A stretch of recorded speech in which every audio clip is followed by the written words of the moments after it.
y'all, what's up, what's going on? Welcome back to another Basketball Wives recap. Definitely make sure if you're not part of the family, you go ahead and hit subscribe, turn on your post notifications and all that good stuff, as we do this every week. Okay so shout out to Ron Rowland, who had mentioned that Duffy's man is very controlling, but she has a beautiful little daughter, and I definitely do agree with you.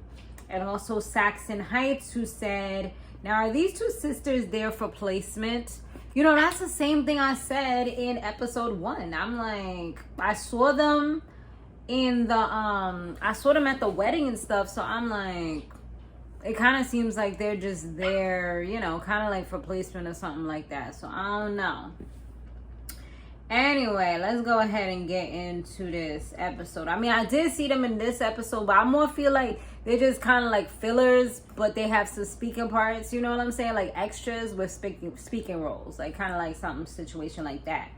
So Angel and Rockstar, they're not doing too well right now. In the previous episode, we did see that they were having some problems. Jackie, she over here gassing their head up when she sees them together, talking about some,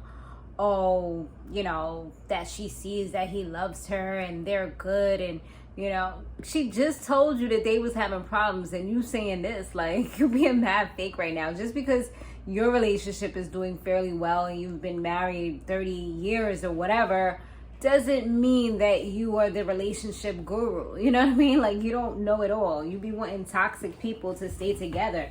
Like, this is not 1942 when people were staying together even if they were in toxic relationships for a baby, or just because they've been together for a long amount of time. Like, sometimes you do have to split up regardless of whatever. So now British and Lorenzo, they're trying to co-parent because, they were cheating on each other or whatever. And I like the fact that British, she kept it real, and she said that they were cheating on each other. She didn't try to say like he was cheating on her solely or vice versa.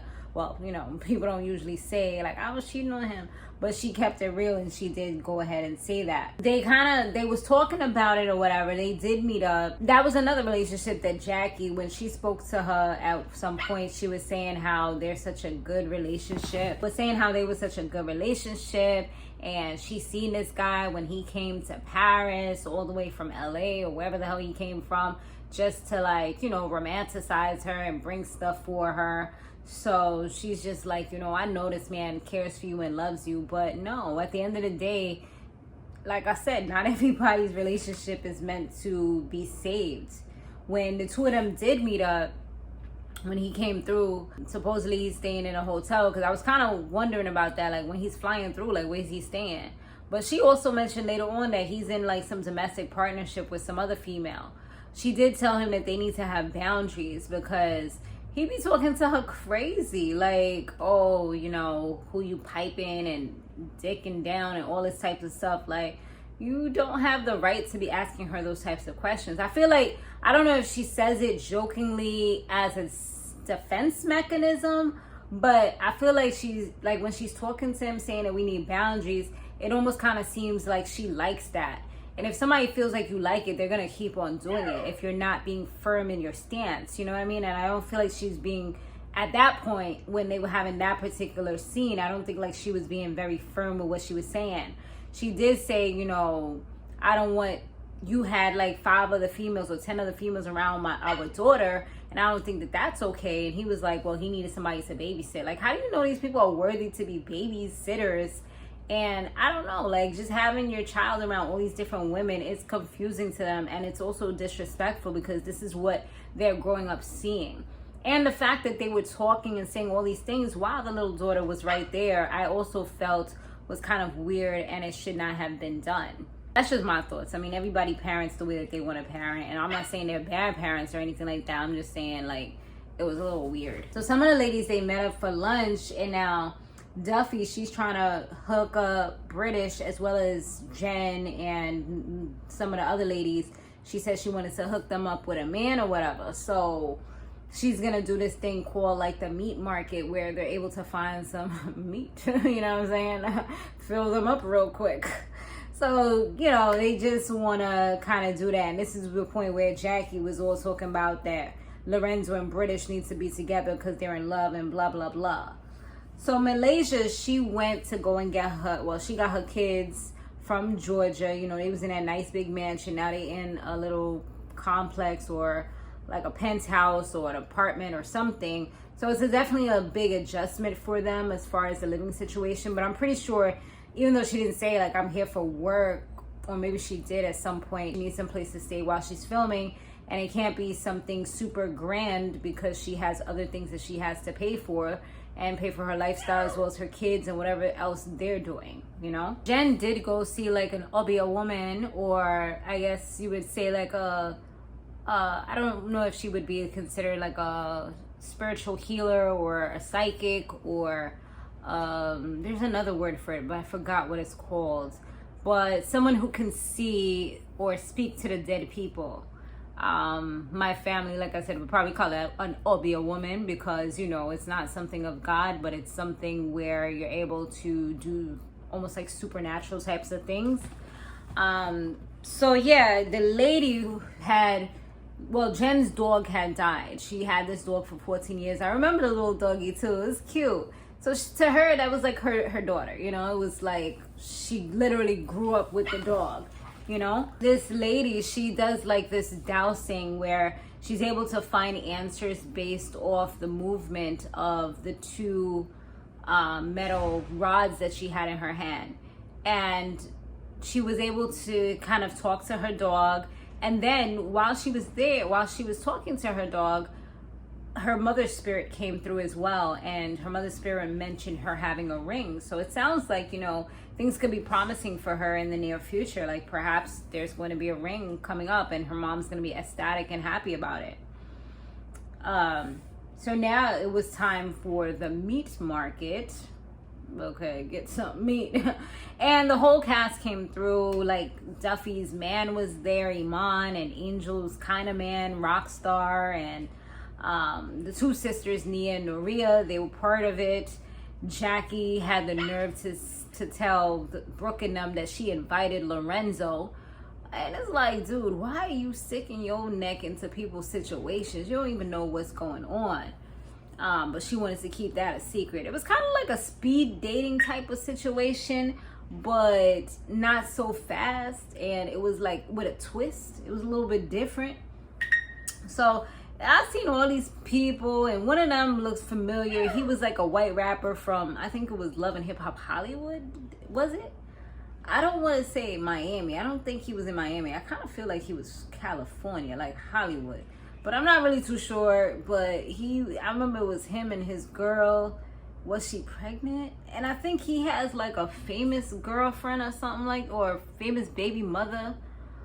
Oh, his girl was a model. She has really short hair, and she has the gap. It was that girl. So I'm assuming they're not together, because if he's out here looking for, he's ready to give away his meat, I'm assuming, you know, something's going on with them. But Jen did meet somebody whose name was Jelani, and it seemed like she was kind of fancy for him, which was kind of cool. So maybe that may be the start of something new. Meanwhile, Zell came through with Malaysia. They were the last two after Lorenzo popped up, and they had a little argument, both Lorenzo and British.